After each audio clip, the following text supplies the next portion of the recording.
you for tuning in to another episode of Getting to Know Your Neighbors. I'm working with Park Bench again, which is a community website, to interview another local business owner in our community. I'm Hamid Pourkasraei, real estate agent and property manager with Amex Realty. And today I'm here with Dan Barham, the owner of Dan Barham Photography in Vancouver. Thanks for joining me, Dan. Hi, Hamid. How you doing? Good. I'm doing great. I like your shirt. Thank you. This is all I have now is band shirts. Yeah.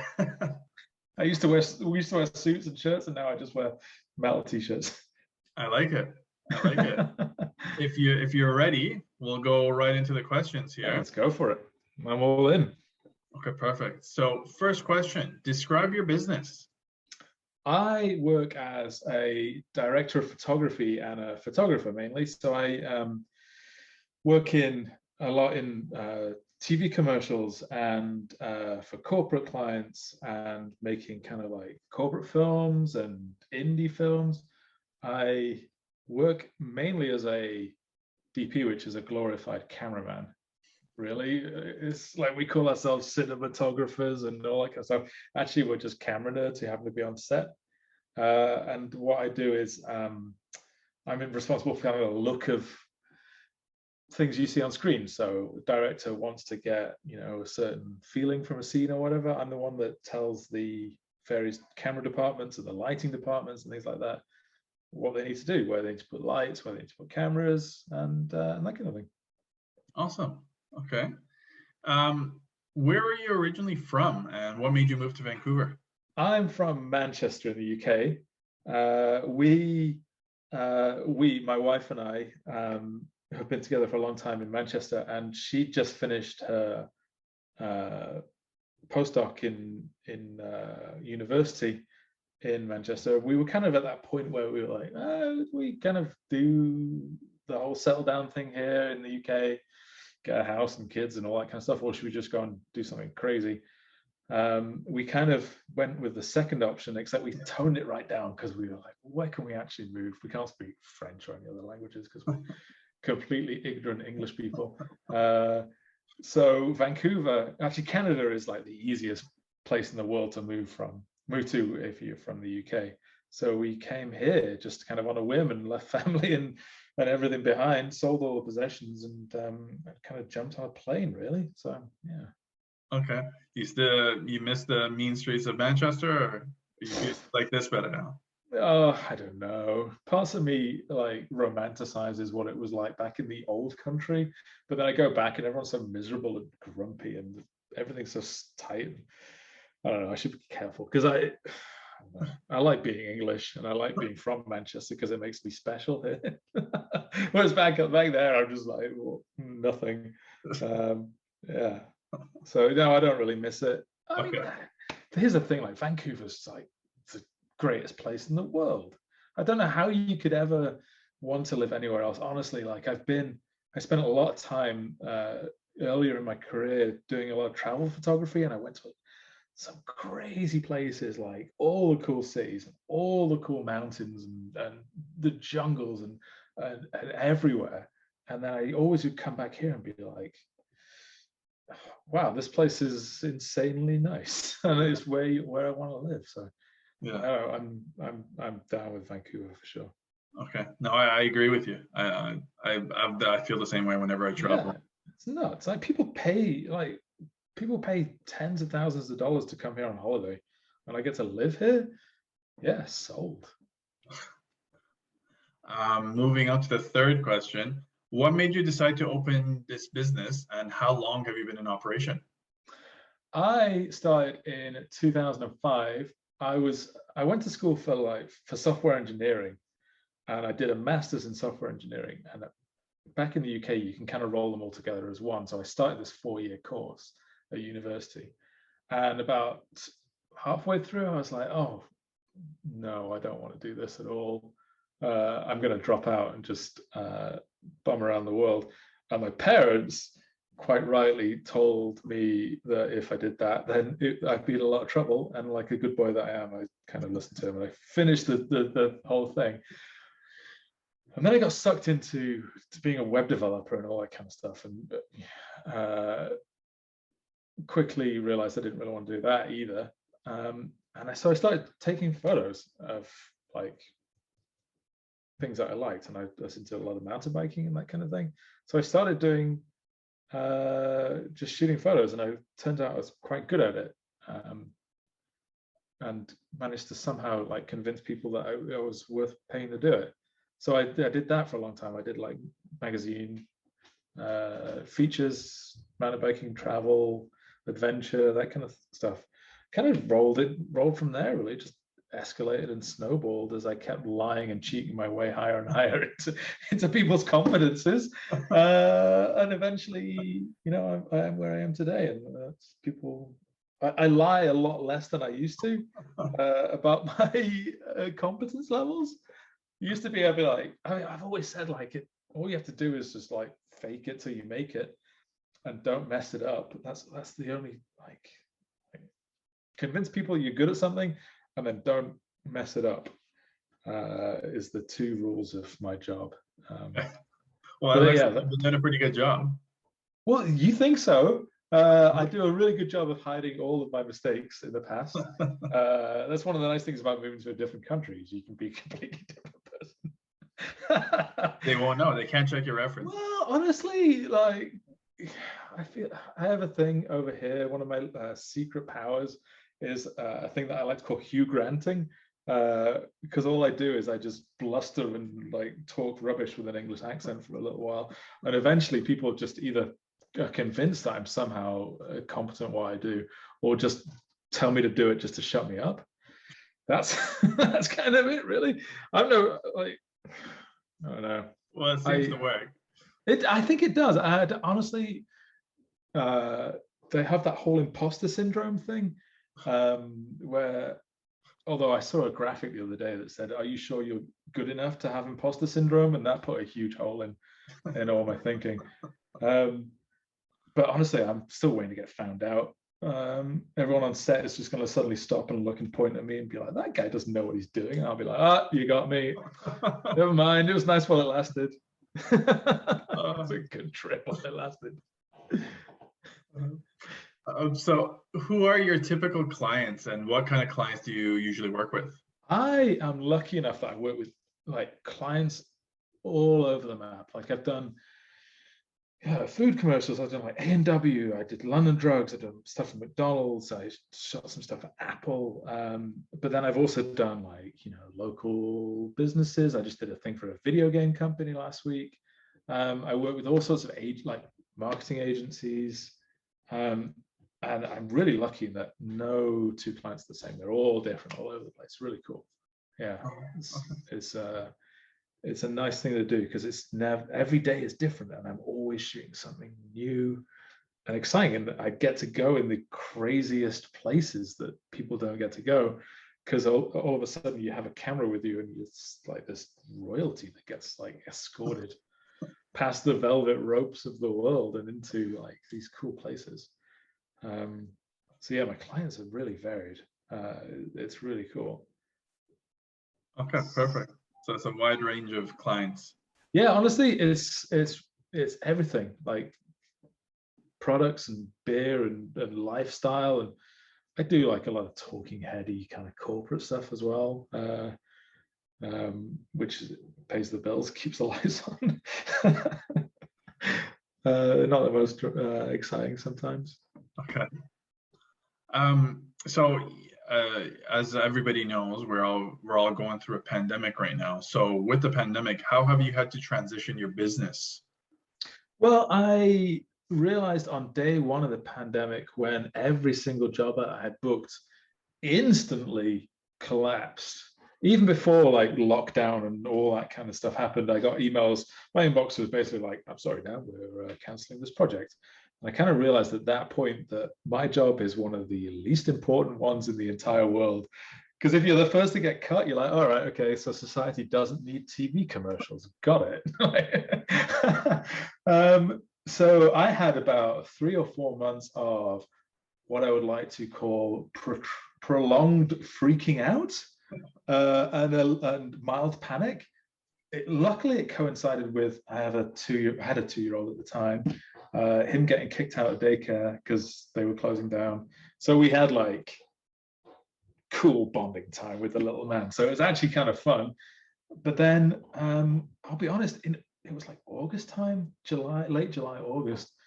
Everything just came back for my whole industry because I work in commercials, which tend to be smaller crews than the big movies and that kind of thing. Which meant, you know, contact tracing and testing and all that kind of stuff was much less of a burden for the production. So my stuff pretty much all came back in August of 2020. And I would get tested and I'd wear a mask and stand 6 feet apart from everyone and keep my fingers crossed that you know, nothing happened. And that was it, really. That was, for the most part, the impact on my life that the pandemic did, you know, professionally. So I got away really, really lightly, to be honest. And I did the whole CERB thing and that kind of thing. So in the grand scheme of things, the pandemic wasn't too much of a problem. Okay. So aside from all the actual problems created. Next question. What drives you to do what you do? What motivates you? Laziness is my primary motivator, because my job doesn't feel like a job. I get to go out and mess about with cameras and stand on a set and point lights at people and pretend that somehow that's a job. And I don't ever want that to stop. I don't ever want to have to get a proper job because I'm not very good at them. I'm not good at being told what to do and doing the same thing every day. I can't do it, which sounds very arrogant and spoiled and is absolutely fair criticism. So everything that I do is to protect that way of life, because I love what I do so much.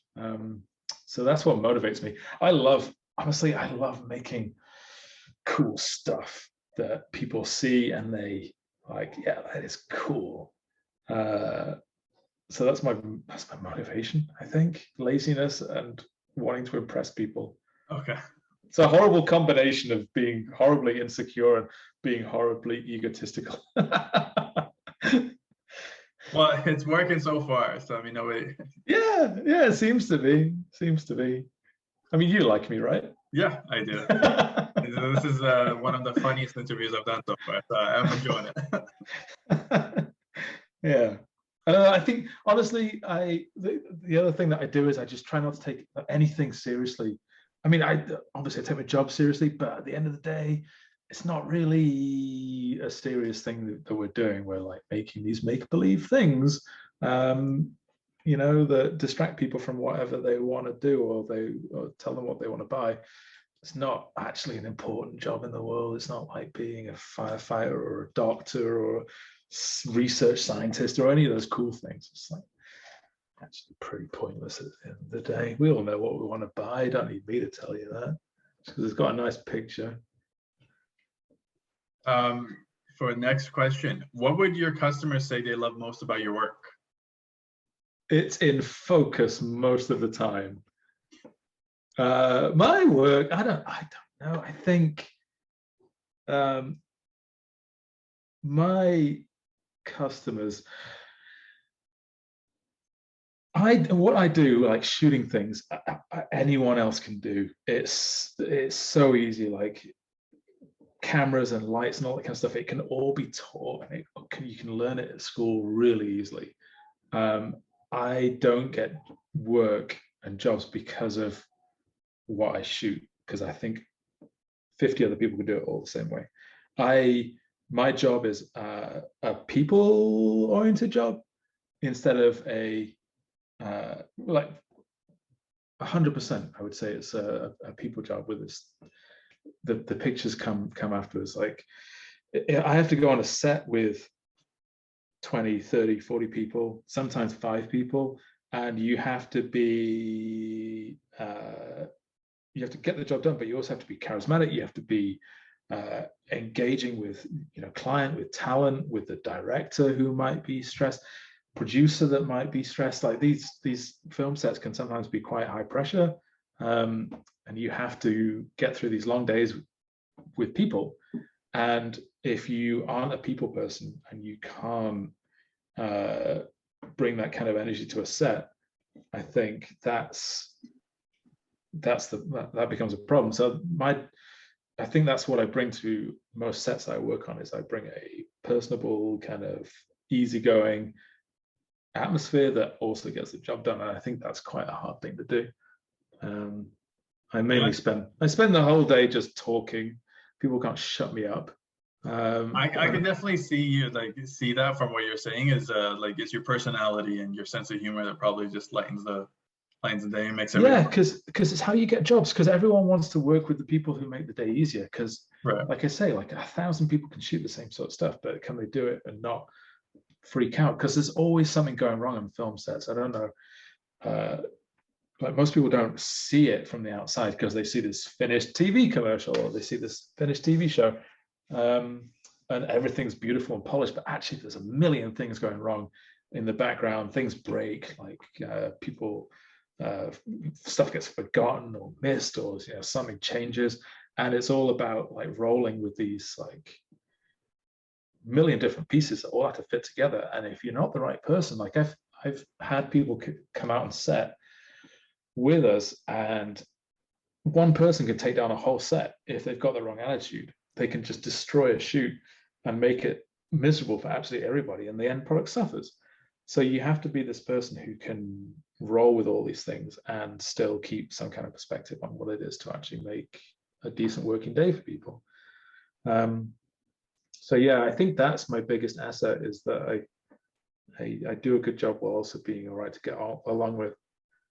I mean, it's not to say I don't have my drama, hissy fit moments, but got to keep people on their toes.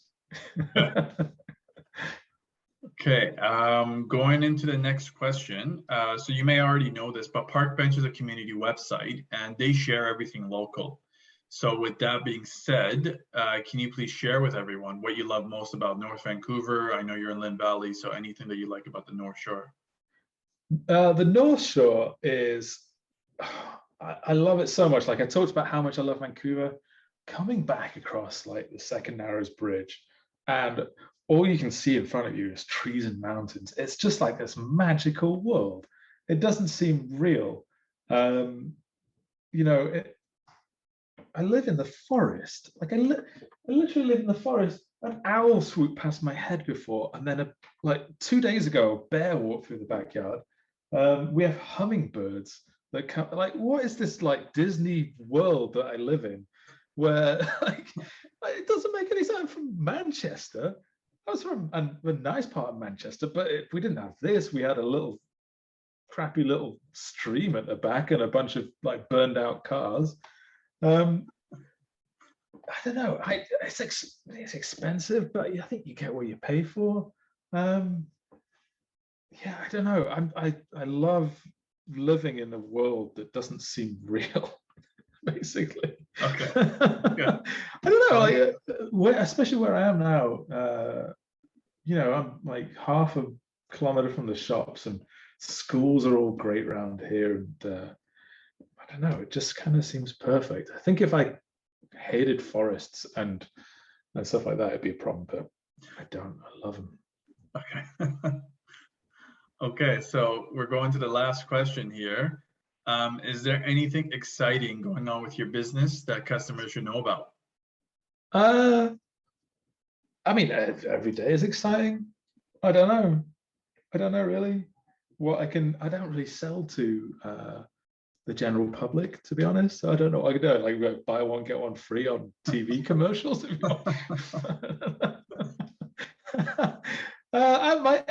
My whole life, honestly, Hamid, my whole life is pretty great. I try and realize that for the most part, like my business is exciting every day, no matter what I'm doing. If it's getting interviewed for awesome things like this, or if it's like shooting, or yeah, I don't know. I have no complaints. Okay. Sounds good. None that I can air in public, anyway. Yeah. So with that, we have wrapped up our interview. Dan, I want to thank you for joining me for this interview. It's been awesome learning about you and your business. Yeah, it's been time has flown by. I feel like that clock in the background hasn't moved an inch since we started. Yeah, no, it never moves. Thank you everyone for watching this as well. Once again, I'm Hamid Pourkasraei, real estate agent and property manager with Amex Realty. If you have a business and you would like to be featured in one of the interviews that I do, feel free to reach out to me today. Also, be sure to check out Dan's website, danbarham.com, and check out his work. He's got some really nice work on there. And lastly, if you're looking for more information on buying, selling, or investing in real estate in Vancouver, feel free to reach out to me as well. Thank you, everyone. See you next time. Bye.